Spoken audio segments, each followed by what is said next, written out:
Heart Foundation, and I'm so happy to come to you today with another live conversation with a heart health warrior.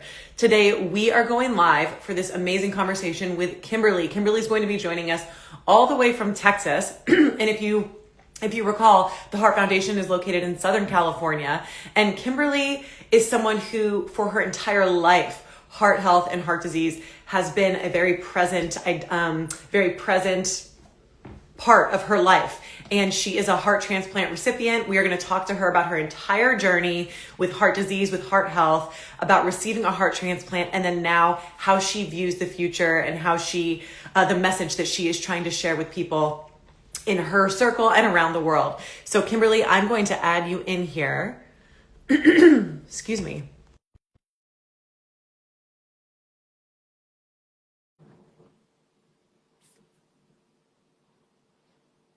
I sent your invitation in, Kimberly. Oh,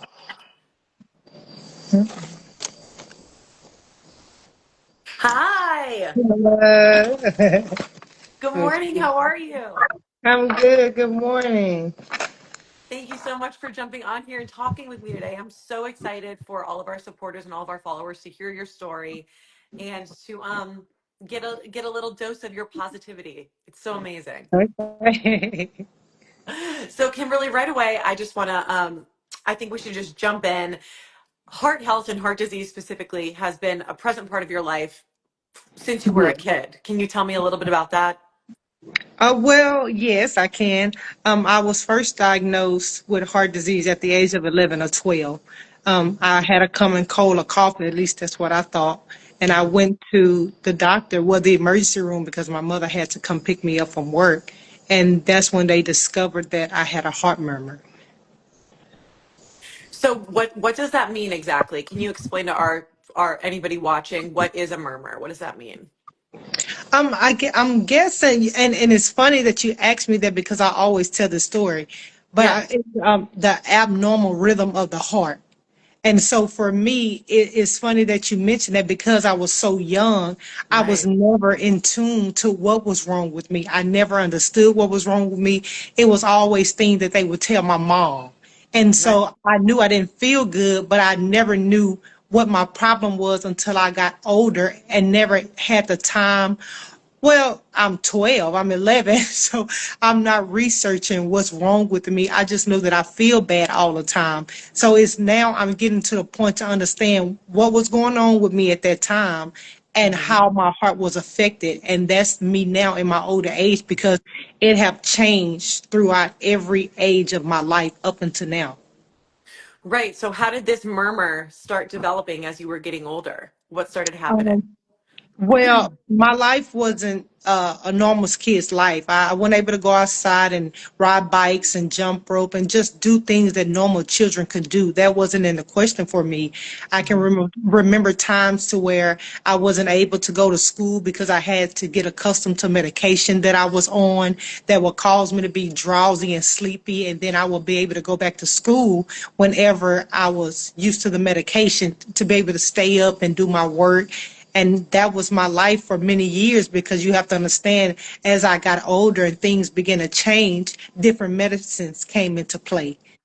So when I'm in high school now, and I have to leave early because now I'm fatigued, I'm tired, I'm short of breath, and I'm not able to get to my next class on time because it takes me so long to get there.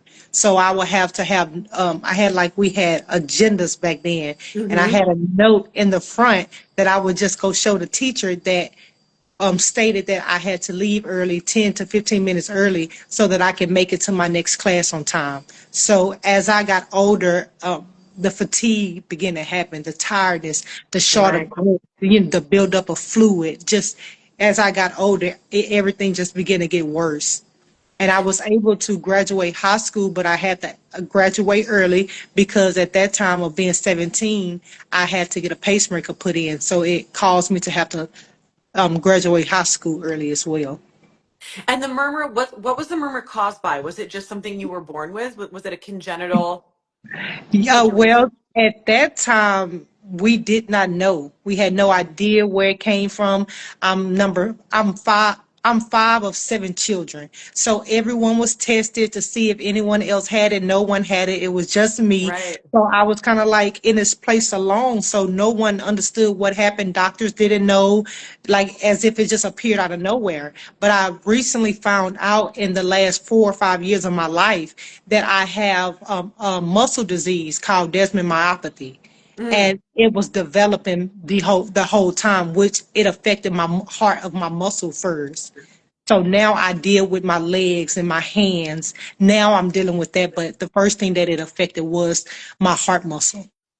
And at such a young age, that's unbelievable. And also, kudos to, I don't know if it was your mom or your parents who got all your siblings checked out and tested. Yes, That's my so mom. amazing because so many people don't realize how hereditary heart disease or the different ways that our bodies work can be. And so that's really amazing that your siblings all got checked out as well. Yes, they did. Yes. Okay, so you got a pacemaker when you were in high school. Yes. And then moving forward from there, what did your heart health journey look like? Well, after I received the pacemaker from high school, I'm 17 now, so I'm graduating in May, and I'm also turning 18 years old as well. Hmm. And it seemed like everything was going to be great. I had graduated high Yeah. school. I was getting accustomed to having a pacemaker in my body. And I want to say about 4 months later, I had to wear a halter to make sure everything was going good. And basically, the halter is something that you wear for like 24 hours to 72 hours. And they're just checking all the rhythm. They're watching basically your every move with the way your heart is beating. And maybe about 3 or 4 months, I got called in and Hmm. they told me that you know, the situation that I was in, it was worsening. So yeah, it gets bittersweet, but yeah, so it just began to worsen. So I at that time I had hypertrophic cardiomyopathy, and now they're telling me now I have entered into heart failure. Oh shoot, I'm so sorry, I didn't mean to hit that. So you said 18 years old, and they're telling you you're in heart failure. Yes, I'm at that point. I'm leading into heart failure. So when I completely go into heart failure, I'm about 2021 now. Right. So they're letting me know that things are not what they thought it would be. So now I'm being watched very closely. I'm at the Right. doctor all the time. It was almost like my home was my second home, and the doctor office was my first home. So now, yeah. So at this time, when you are receiving these diagnoses, how are you physically feeling? Are you still feeling that intense fatigue? Are you feeling not well? Or has at this point has it just become your norm and you're just kind of that you don't even know what it feels like to feel good anymore? Wait, I did not know what it was like to feel good. That Yeah. that didn't exist to me. Yes, that's Mhm. absolutely correct. But I do believe that the feeling of feeling fatigued and exhausted and tired, out of breath, that's never a feeling you could get used to. Mm. It's so uncomfortable. It's so draining. It's borderline depressing. So it's not anything you will ever get used to. But at the same time, it was my new normal, and I did not know. I couldn't even remember what it was like to feel healthy. That went down the drain because I got so accustomed to feeling bad all the time. Right. So what I don't even know if you can remember what were some things that that helped you get through that time? Um, I had really great friends that are Mm. still my friends today, actually. So we're talking 20-year friendship plus. So I've always had them, and they made everything better for me. No one treated me like I was sick, but at the same time, whenever I would have to go into the hospital or needed aid, they were still Right. there. But tried to make me be as normal as possible because that was my request for them, and they always have honored that. And it actually was the way that I coped. I mean, I think that I don't know how it sounds like you are the opposite of me. When I don't feel well or when I don't feel motivated or if I'm feeling sad or something, I shut down and I want to shut off everyone around me. You, however, did the right thing and inviting your community and inviting your friends, your family, and like support me, help me. That's so important when it comes to any type of health related obstacle. And then, especially, it almost is like you were setting yourself up for success for the future because a few years ago you received a heart transplant. I did. Tell us a little bit about that. That's amazing. Well, the heart transplant came in because I ended up pregnant with my son. Hmm. And it just was a bad pregnancy, a bad idea, bad pregnancy. I would go to the doctor every single Monday because I was such high risk. And I remember the doctor telling me that, you're not going to make it. You're not going to live. You're not going to make it. I mean, just as raw as I'm saying it. And he would also tell me depending on who I was seeing at that time, that my son would pass away in my stomach, that I needed to prepare myself for that. Just I never went to get good news. It was always bad news, and that alone was draining. And now I have gotten to, I want to say 26 weeks. And I remember the doctor telling me, well, if I could get you to 26 weeks, we can have a baby. Because, he just didn't believe that I would even get there. But, by faith, I walked by faith and I made it. And I birthed my son at 26 weeks, and I remember I had to go into a procedure first to make sure that I was capable of delivering him, and then Hmm. they delivered my son, and he ended up living for a month and 3 days, and Oh, at that time, yeah, at that time, my heart had went down to pumping 20% on one side, barely. I had nothing left, and to keep going on. They put a PICC line in my arm to keep my heart pumping as much as it could with medication. And at hmm. that point, they knew that a transplant was the option for me because I Right. previously was on a heart transplant list years ago, but I ended up getting better, and they took me off. So I was fortunate to keep my heart a little longer, but this time that wasn't an option. So how old were you when you got put on the transplant list again? 25. 25. Yeah, I was 25. Oh my, just a baby yourself. Yes, I was Oh my 25. gosh. First of all, like I am so sorry about your son. And I cannot believe that you were put on the transplant list. It was good news. You got taken off. You were doing better, and then all of a sudden you found yourself back on it. But how long were you on the transplant list the second time before you got the news? So I was finally put on a transplant list that December because you have to go through test after test after test. Right.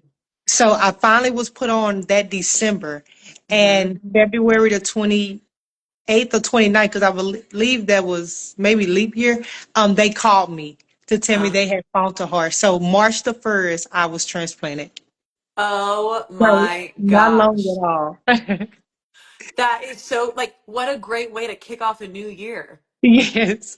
And I was always nervous to say that out loud because I know family members and people that have family that was on it longer.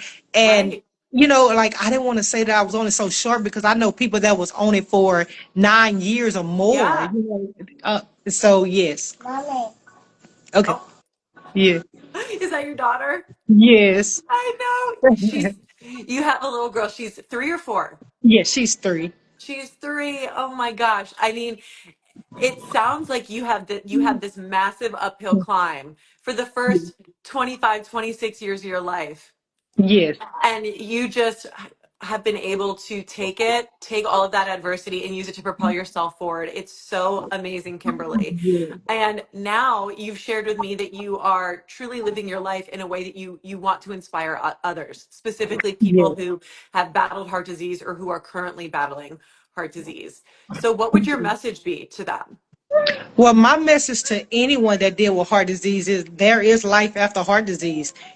Trust me, I do understand how it can be hard, how the mental can take a toll on you. I deal with anxiety even still. Depression was my best friend at one point, but I've discovered that there is life after heart disease, and you have to just keep striving and pushing and believe that you can live a quality life because you can. And I'm a testament to that today. I love that. Yeah. And there was a great comment here. So I know you and I have talked about this, but for anybody watching who does not know, the Heart Foundation was founded almost 30 years ago when a Wow. 35-year-old man named Stephen Cohen suffered a fatal heart attack very suddenly. That was in 1995. And in 1996, his friends, his family, his community came together to ensure that no other family felt the same loss that they felt. And they wanted to help Steve's memory live on and spread awareness of early detection and education and show people that heart disease can be very preventable, right? Yeah. And so Steve's sister commented on here, the family of the heart that you received would be so proud of the awareness that you're creating for heart disease.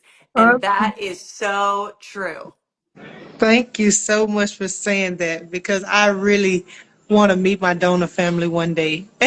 Oh my gosh. I mean, I feel like I wouldn't even know what to say to them if I were you. I feel like I would just be speechless. I would, but I would love to know them. I've always wanted to know them. One of the things that we say here at the Heart Foundation is you're never too young and it's never too late. And the reason that we say that is because we believe that it's kind of a double-edged meaning, right? Heart disease can impact you at any time, at any age. It doesn't discriminate. But at the same Yes, time, you can take the steps necessary to improve your heart health at any age and at any yes. time. And I feel like you are such a brilliant example of that. You Thank found you. out at such a young age. You have continued to work and live your life in a way that, of trying to improve your heart health and of trying to make the best out of your health situation. And now here you are spreading awareness and spreading hope for others. And it's truly amazing. Yes. Thank you so much. You're welcome. So I am curious. Do you approach heart health do you talk about heart health or heart disease with your daughter at all? I will. I Mhm. will whenever she's at that age to where she noticed my scar a lot now.